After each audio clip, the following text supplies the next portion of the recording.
everybody, and welcome to another episode of Insufficient Friends. I'm Kevin. She's Nikki. Hi. And Nick, what happened on this day in history? All right, get ready for this. Okay. This is going to take me into a little bit of a rabbit hole. Oh, okay.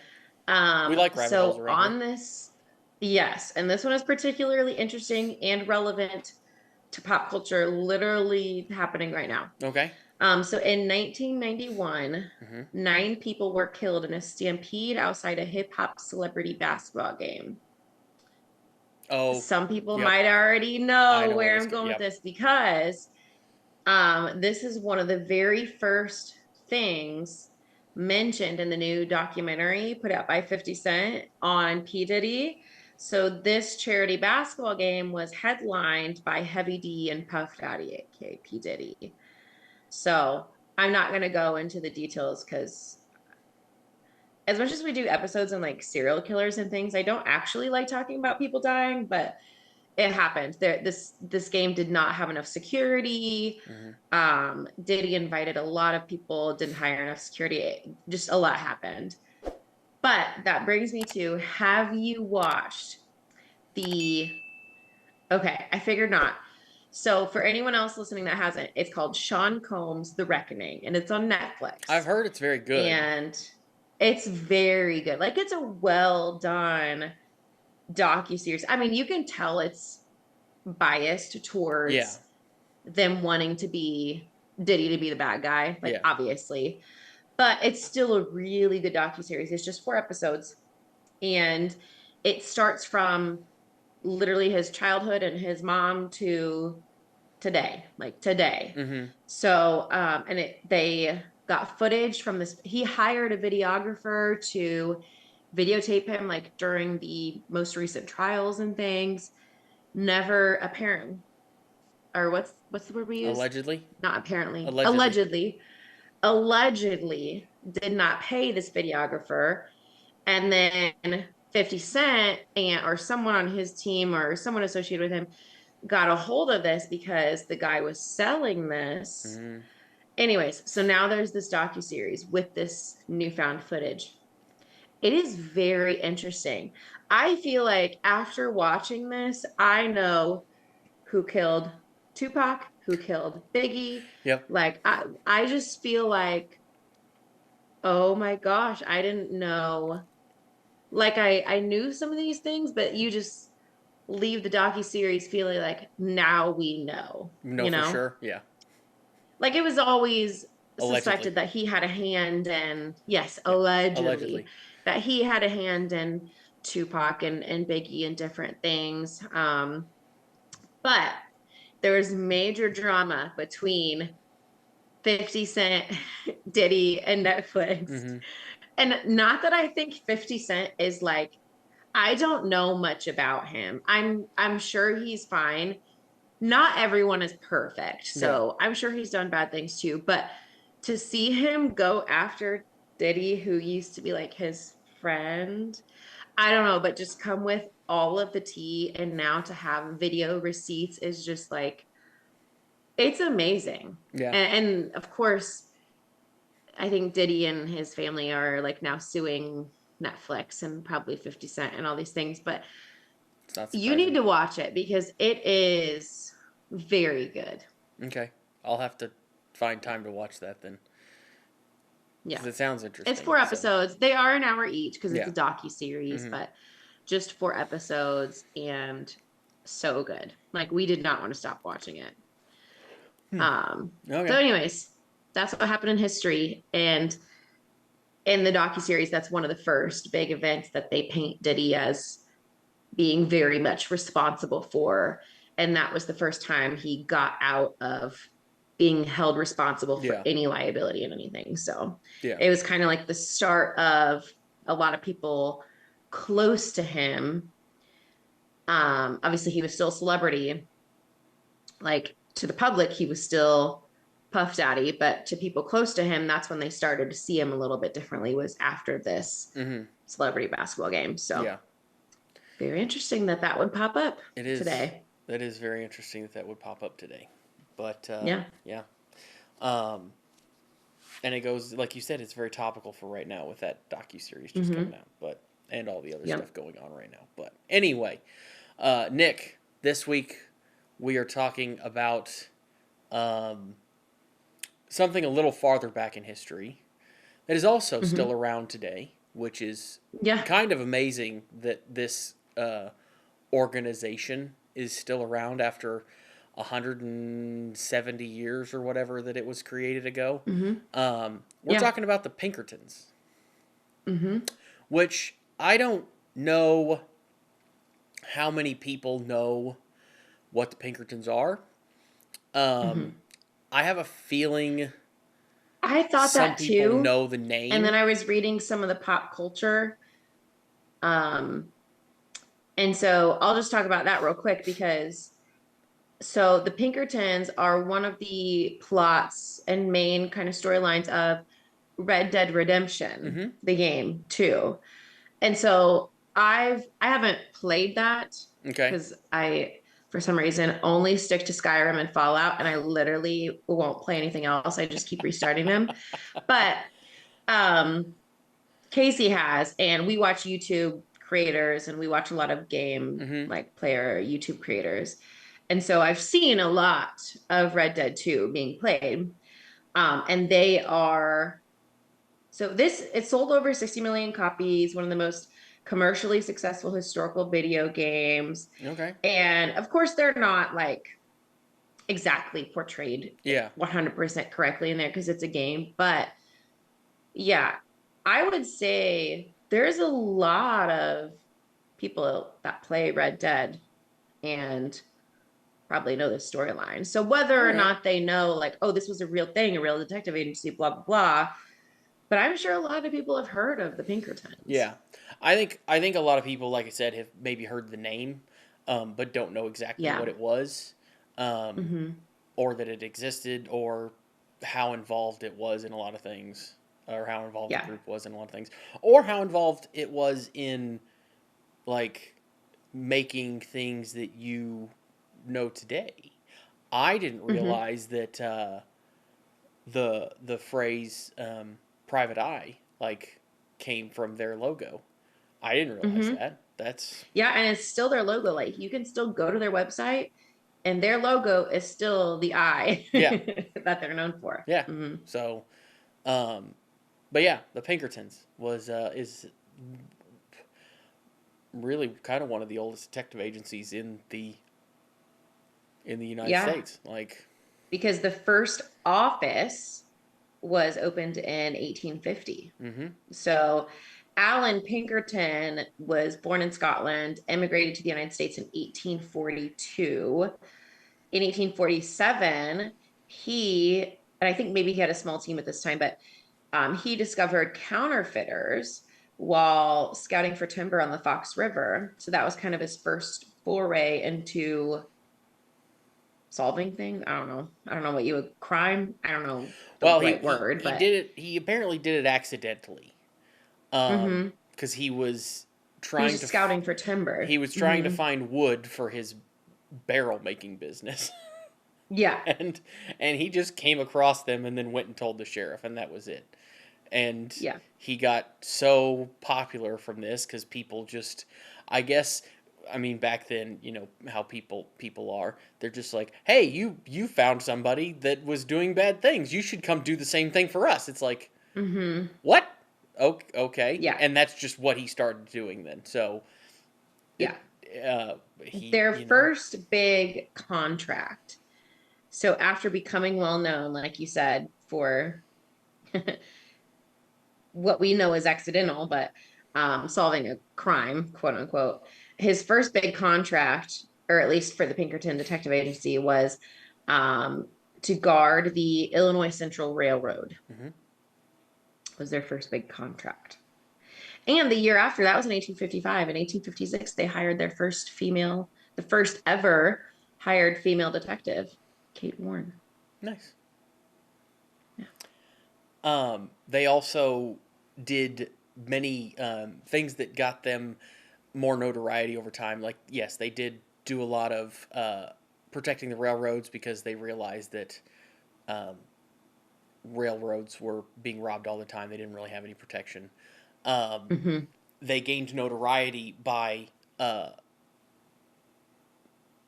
gathering information Protecting. and gathering information, Mhm. basically like building what is now the FBI database, like building the first version of Yeah. that. And also, they stopped, oh, or thwarted, I guess you would say, the one of the first assassination attempts on President Lincoln before his Yes. inauguration, and told Yes. the Which president, wish they would have been there for the others, yeah, wish but they would have been there for the other one, but they weren't. Mhm. And they told him that it was going to happen, and he changed some of his plans around, and obviously wasn't assassinated before the Ford Theater was. But Yeah, I think that was their first big notoriety. yeah. And they ended up after that being hired as like security guards for the president at times, and being hired to like spy on the Confederacy during the Civil War. And they got government contracts and a bunch of different things, but they also continued to They work. also got intelligence during the Civil War for the Union Army, which Hmm. was interesting to me, Yeah. which we kind of knew because we went to the Jesse James farm Hmm. and they kind of talked about it. They more talked about them firebombing the Jesse James Yeah. farm, but I think she did mention in passing that they were also gathering intelligence for the Union Army, Yeah. which hence why they were tracking Jesse James because he was Confederate. Yeah. Yes, they did some bad things as well, like firebombing the Jesse James home. They Yeah. also did some Union busting in their time, and ended up Yeah. killing civilians and killing people in the process of trying to do things like that, which is not okay. Yeah. Like super aggressive strike breaking. Super Yeah. aggressive things. Um, and that ended up over time kind of pushing people away from the Pinkertons. They ended up, Hmm. I mean, at one point they had more agents than the U.S. military, which is crazy to Hmm. think about, that this private Yeah. detective That's agency insane. had more people than the U.S. military. Several states started to outlaw their use and their Hmm. ability to work in the state, Yeah. which wasn't a big deal at the time either, because you started to have like the FBI come into play. Local Mhm. police departments started to be able to do their own thing, so to be able to Yeah. control crime themselves. So you didn't really need this like private company as much Hmm. anymore to do this stuff. So they Yeah.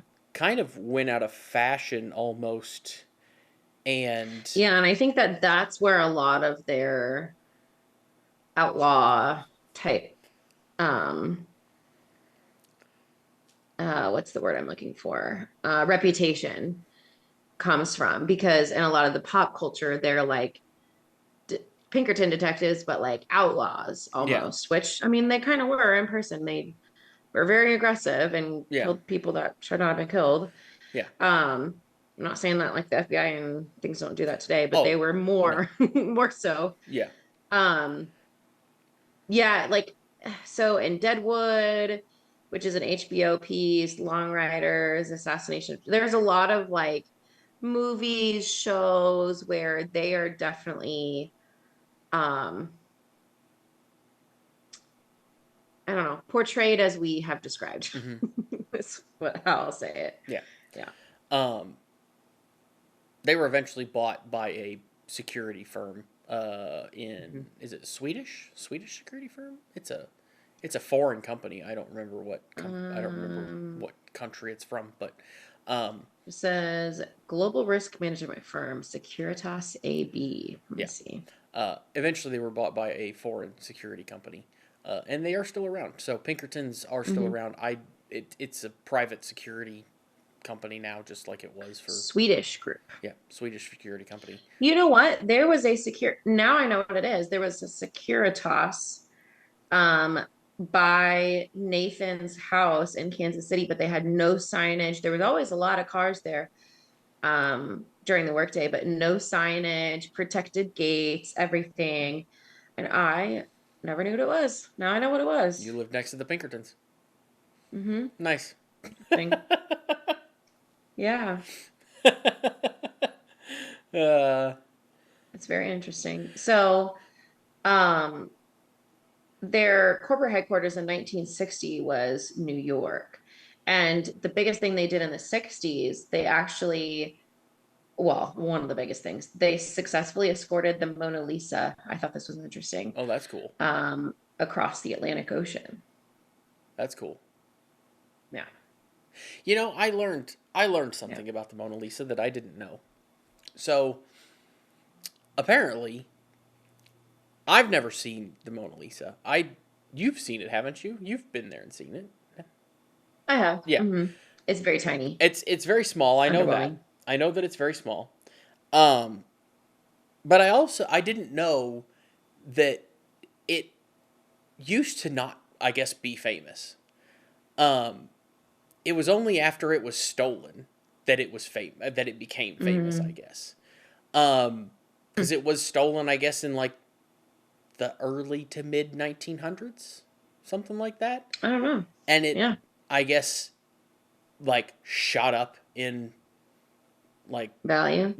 Not, I don't know if it's really value, but like Notoriety. yeah. And then I guess Oh yeah, it was stolen from the Louvre on 1911. yeah, when it was recovered, it like got super famous. I don't really, but from what I understand, from the stories that I've heard from like people at the Louvre, it was not famous before it was stolen, and then once it was, it like Yeah, that's what this says. exploded in And the guy that popularity. stole it was a former Louvre handyman.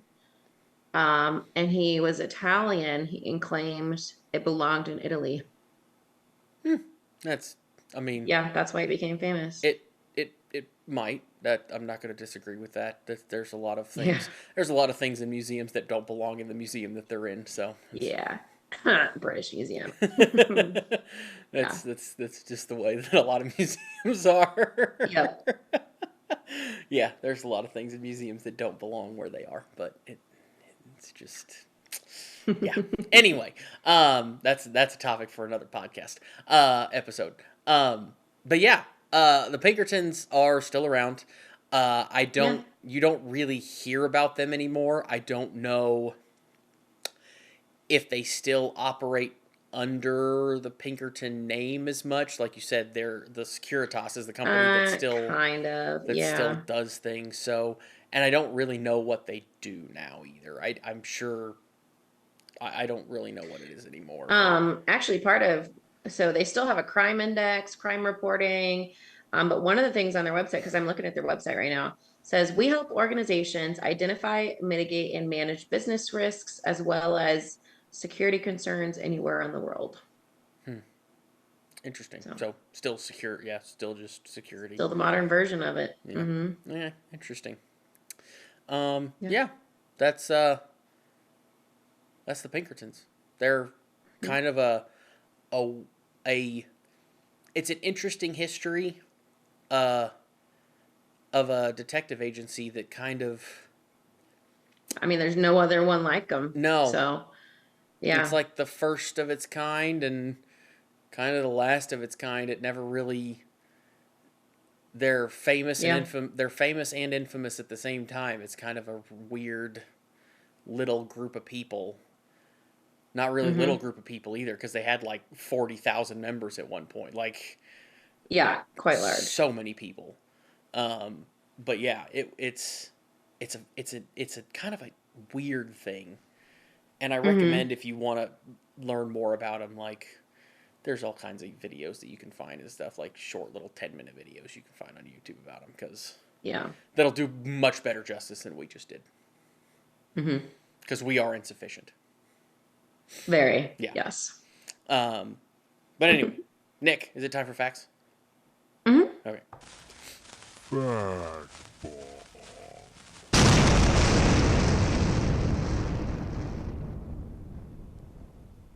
All right. What is your fact for this week? Okay. So, in 1870, Pinkerton's National Detective Agency invented what is now the mugshot and called their collection of images Rogues Gallery. Yes, that is the FBI database that I was kind of talking about, basically. And And they still do crime reporting and things, so that's pretty interesting. And that all basically went away when Chicago burnt to the ground and their building burnt down. So, Yep. yeah, it basically went away. Mm-hmm. Which is kind of I mean, any loss of crappy. history like that. Yeah. Yeah. Yeah. Anyway,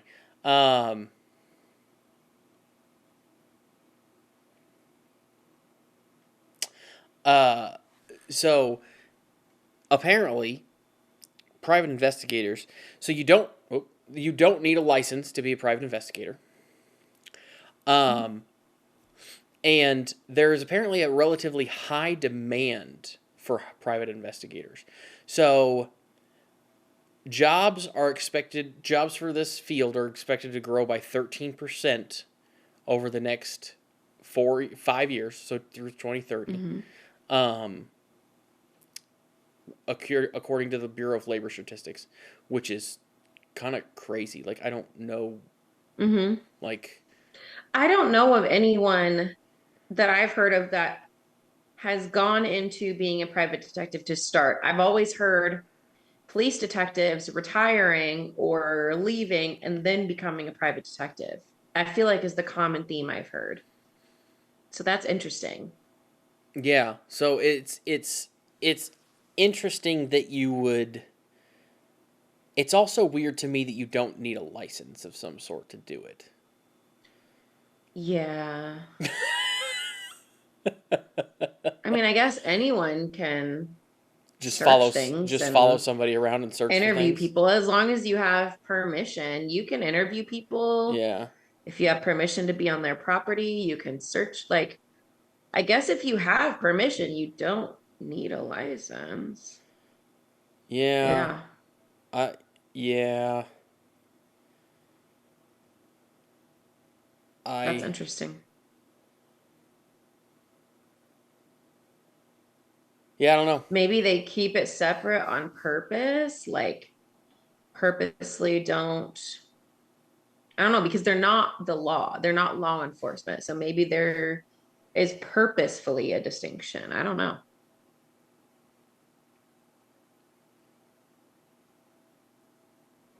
Yeah, I don't know. I